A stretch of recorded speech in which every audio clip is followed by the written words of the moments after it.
1000 Ronin, baby.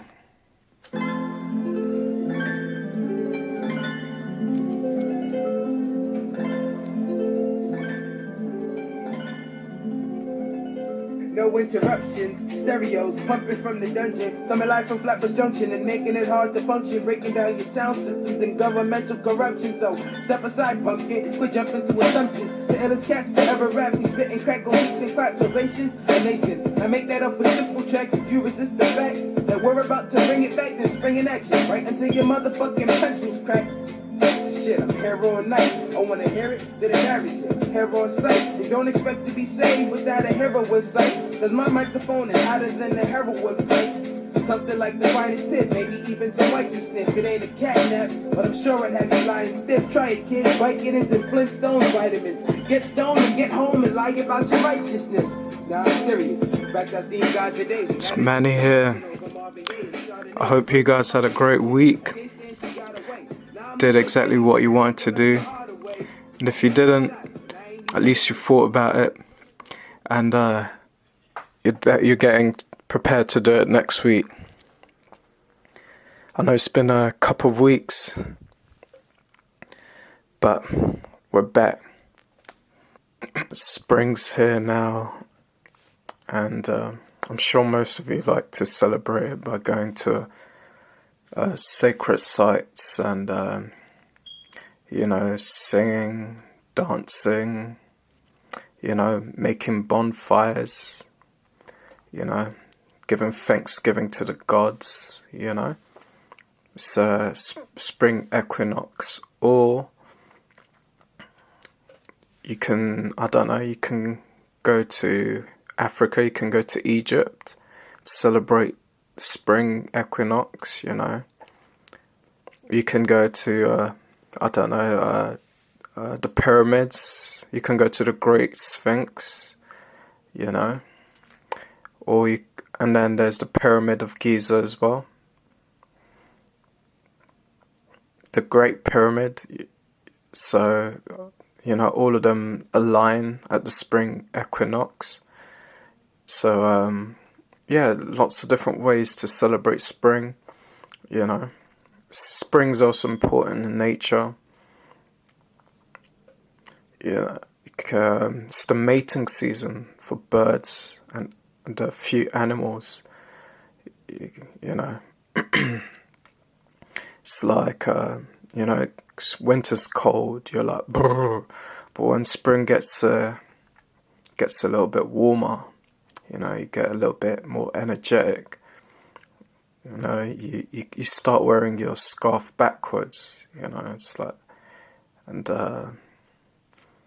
you start seeing people wearing fedoras, with feathers in them, and, some people might start wearing sunglasses, and then the brave ones can start wearing shorts and sandals, which is, not really my taste, but if you're into that, you're into that.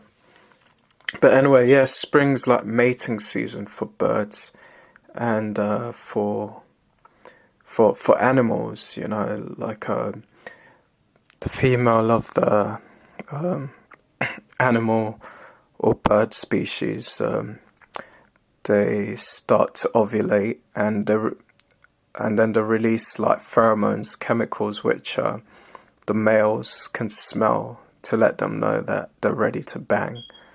And obviously, once the males smell this, they know the females are ready, and it stimulates them, to, it gets the blood flowing, and they wanna bang. It's basically like Viagra, but for animals, because once they smell that, they know it's time to mate. But then the females, they're trying to get the best genes, and they're trying to make sure that the offspring have enough resources to survive. So it's like in human society, but that's what the females of the birds or animals want to be doing during mating season. So they try and pick the best mates, and obviously, but obviously not all. That means all the male not all the males get to mate. But different animals have different techniques during mating season. Like, for example, there's a bird. There's a bird species which I can't remember the name of, but this female, I think she's got the best technique when it comes to mating season. What happens is she has her partner who's like a life partner. So and with animals and birds, you have to mate more than once. For what? It's like in humans, you have to mate more than once for eggs to be fertilized and then offspring to be produced. So I'm just adding that as in so people know. But it's like so some animals, they might mate like loads of times, but it's usually more than once. Anyway, yeah, so this female bird, she's got the best technique. She's got a male life partner, but who mates with her. But what happens is she wants the best genes, and she wants the best, and also she wants the most food for offspring. So what happens is she mates with her life partner bird, and then she goes off and mates with the younger birds who don't have other females. So basically, she's mating with two different male birds. She's she likes to bang, innit? But even though she likes to bang, she's doing it for a reason, because the younger male bird now thinks that he's fertilized her eggs. Like, he's not experienced. He's getting that trap. He's getting that trap. The female's doing that trap on him. So he thinks that his sperm is fertilizing the female's egg. So he thinks he's the father of her chicks.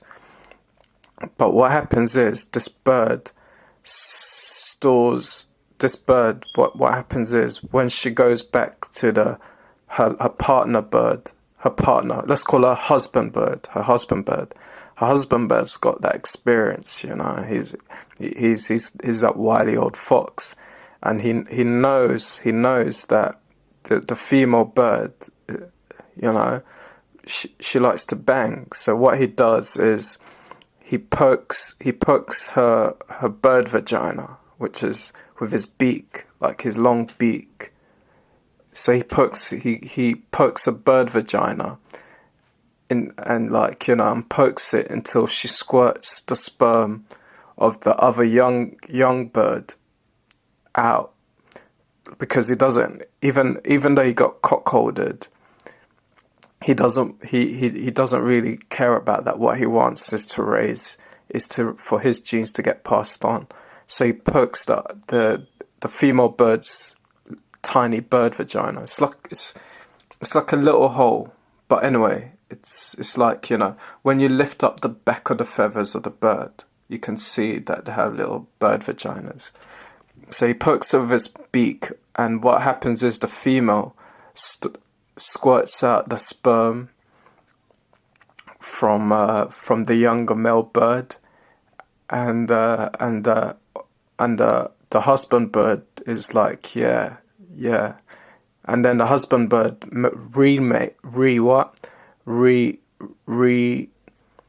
remates with the female bird to make sure that's his sperm that actually fertilizes the eggs. So what happens in the end is the female bird gets two male birds bringing food to the nest for her chicks. So she gets two males feeding the chicks because both of them think that they're the father of her chicks, you know. But what really happened is the young bird got played by the older guy, and he's raising the other guy's kids, which might work in human society if you got bad eyesight, you know, or you know, because in human babies you can tell, you know, if you have a kid with someone, if that's your kid. But if humans had bad eyesight, you know, and you couldn't really differentiate between what each other or like the offspring, that would be a good technique to have, you know. You can imagine like if you're the husband of the woman, you know, and you got bad eyesight, but then you suspect you might be cheating. You have to like suck the sperm out of a vagina. I'm not sure how medically it can be possible, but if humans had bad eyesight, that would probably what happened. But luckily we don't. So those shenanigans can't really happen. Enough on bird vaginas. But Stephen Hawking died. I think last week.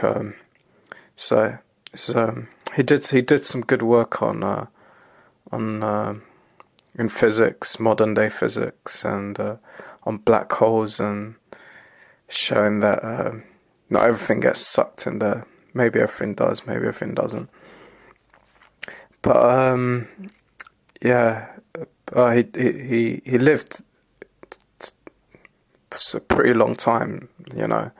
Like back in the day, most people didn't live past 30 years old. But he died because of old age, and he had like a muscle, a disease that deteriorates your muscles, so your muscles waste away quickly, like quicker than a normal human does. Usually, normal humans, your muscles waste away, you know, if you don't stay in the gym, keep your joints strong. But his ones wasted away when he was a lot younger, and then he was kind of paralyzed. But he did some good work in physics. Like it could be considered like a genius type character, but he could be the last of the geniuses. To be honest, he could be the last of the geniuses because nowadays what parents do is you can select genes, you know, for like you can select your embryo to not have certain characteristics, you know. So if Stephen Hawking's parents at that time had the technology, and they saw that when he was an embryo, before he had turned into Stephen Hawking, that certain genes were going to develop, and he would have developed this disease, he would have never been born, you know. And in the future, that's pretty much what all parents are going to do, because nowadays you can select your kid to have all types of characteristics, you know. So people like Stephen Hawking might never be born, you know, or people like for example, like Vincent van Gogh. Like apparently they've discovered a gene that affects depression, you know, but that means you can shut down that gene in a baby. But without his depression, Vincent van Gogh could have never really, done the famous picture of his ear off, or, you know, done all those pictures of like women in Paris and whatnot. Or parents like can select their kids to be athletic and good looking, you know.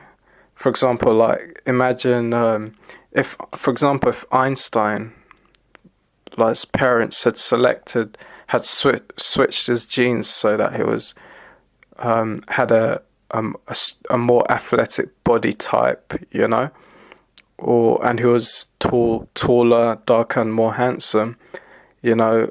They would, for example, he would have never come up with his with some of his famous theories, because with his even theories, like with his most famous equation, because what happened was Einstein was I think it must have been 1904.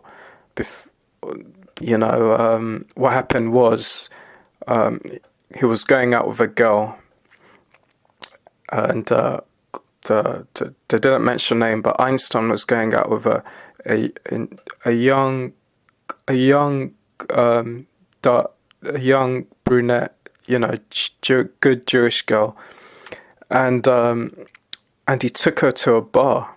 You know, he took her to a bar in Germany, and what had happened was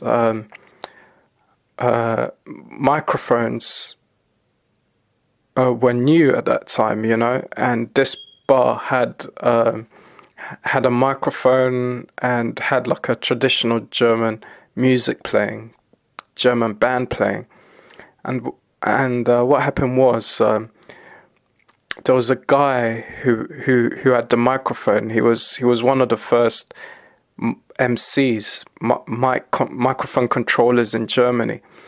And what happened was the girl was so fascinated with this microphone controller that she left Einstein, and she dumped Einstein that night and left with the microphone controller.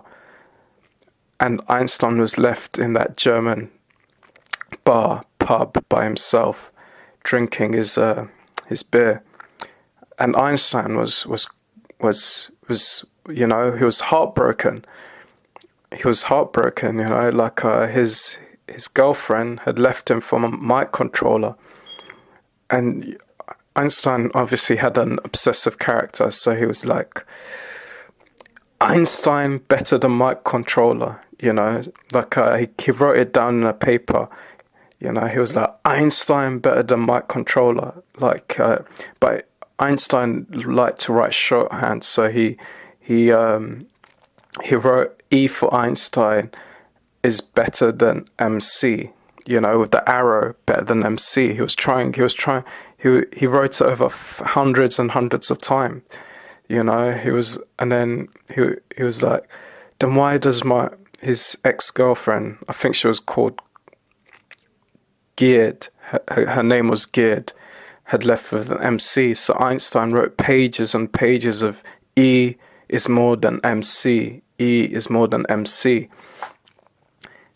And then and then after 2 hours, he was like, Einstein is equal to MC times 2. You know, he thought of himself. He thought he was better than that mic controller. You know, he was like, Einstein is equal to 2 of those mic controllers. You know, and Einstein wrote thousands and thousands of this, and it was just through writing through this thousands of times, you know, he finally he woke up after writing it in his scrapbook. He wrote, Einstein is equal to MC squared. And firstly, he was joking, you know, he was heartbroken. He was like, yeah, I'm better. I'm not just better than 2 MCs. I'm better than the MC squared. You know, he was, and it was then that Einstein had his epiphany. You know, E is equal to MC squared, which is famous for. So instead of saying E is equal to Einstein, he forgot about his date and changed E to energy, and then M for mass, and C means the speed of light squared. You know, so he's famous for that, which basically the equation means like from a little bit of mass you can get a whole load of energy, because C, the speed of light, is so fast. So, so without, so the moral of the story is, if Einstein was tall, dark, and handsome, and his parents had, in selected for those genes that everyone's doing right now, he would have never come up with his famous equation, because his girlfriend would have never left him for a mic controller, and he would have never come up with Einstein is equal to mc squared, which he later changed to energy is equal to E is equal to mc squared, and he would have never been famous. So so geniuses need to have a certain thing about them. They can't be like perfect. And so if parents in the future deselect for all these things in kids, Stephen Hawking could be the last of the geniuses. There might be no more Vincent van Gogh, if the depression gene is turned off in everyone. And if everyone's tall, dark, and handsome, there might be no more Einsteins or Stephen Hawkings. That's what all the MCs in the hood say. That's how Einstein worked out his famous equation. That's hood history right there. Anyway, enough of that. And I'm gonna go back to our story in the Wikaku case sect in the Mountains of the Moons from last week. Dire beast! Everyone in the gang chasing us screamed at the same time. It's a salamander wyvern. Retreat. Retreating was the right thing to do, because dire beasts are different from spirit beasts. A dire beast was a spirit beast that had gained a lucky chance and managed to wake its ancient bloodline. For example, if a spirit beast lived long enough and took in enough spirit essence from the environment, it had a slight chance of evolving or turning into a dire beast. But these chances were really, really slim. The only way most spirit beasts could turn into dire beasts was by them finding a lucky chance, i.e. eating or a heavenly grade material or a high grade spirit herb that would cause this bloodline to evolve. And clearly the salamander had such a lucky chance, and it had evolved into a salamander wyvern, and it was now a level 1 dire beast. And dire beasts were able to cultivate and take in energy from the atmosphere, allowing them to progress in levels. So once the spirit beasts became a dire beast, it was so the level of a spirit beast and dire beast was like the difference between the soil and the clouds.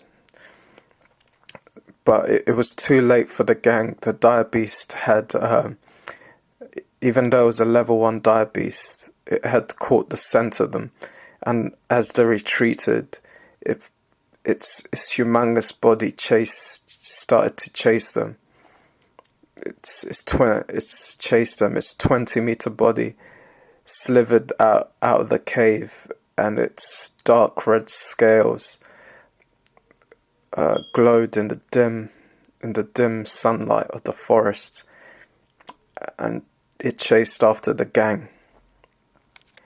Here. Tiki laughed. Another man's misfortune is another man's fortune. Quickly into the cave. Me and my Ronin looked at each other as we hid at the side of the bushes, and we nodded at each other. Tiki was right. Without great risk, there wouldn't be great reward, and it was clear that the salamander had a great lucky chance that was inside the cave. Even me and my Ronin could feel the spiritual fluctuations coming from it. So we followed Tiki into the ginormous cave. The cave was ginormous. The ceiling was at least 20 to 30 meters high, and there were giant rocks strewn everywhere. Rocks half the size of me and my Ronin. Rocks that went up to our chests. We walked along the wall of the cave that was moist, and making sure not to make any noise. Tiki started laughing. I don't sense anything ahead of us. Quicken up the pace. You don't want the salamander to come back while you're still here.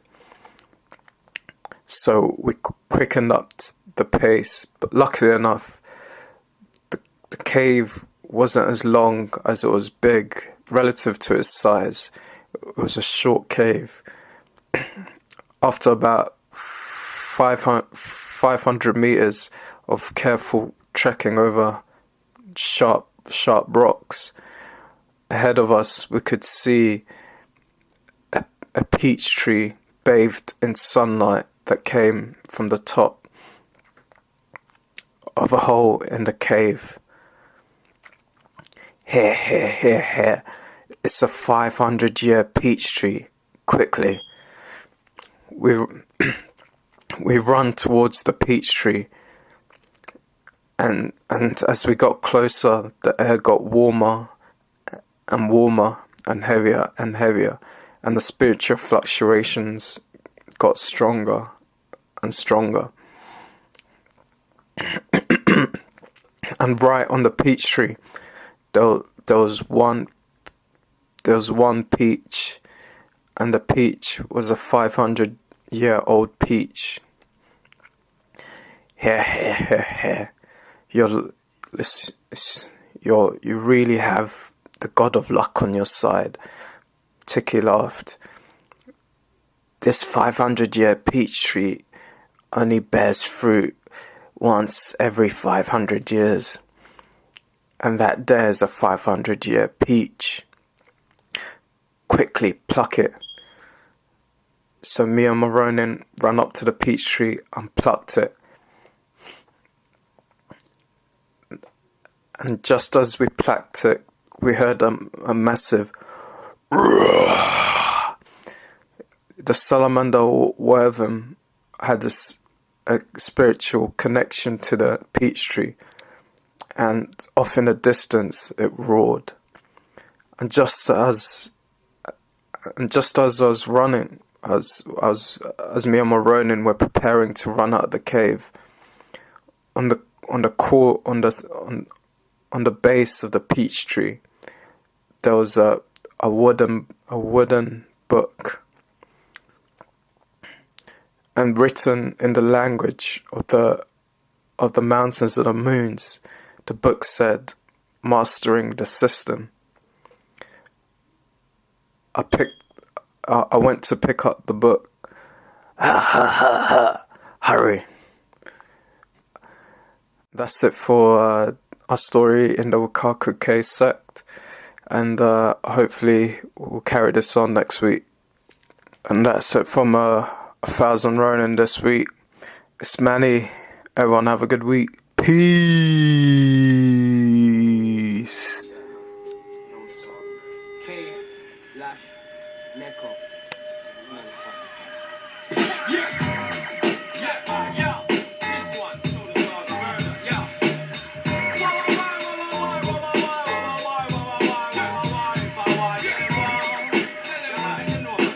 Yo.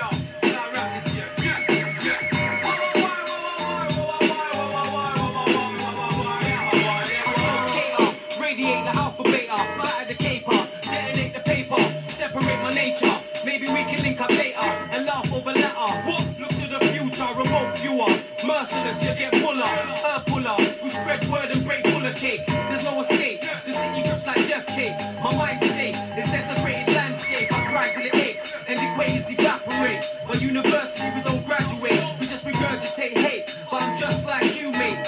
Waking up.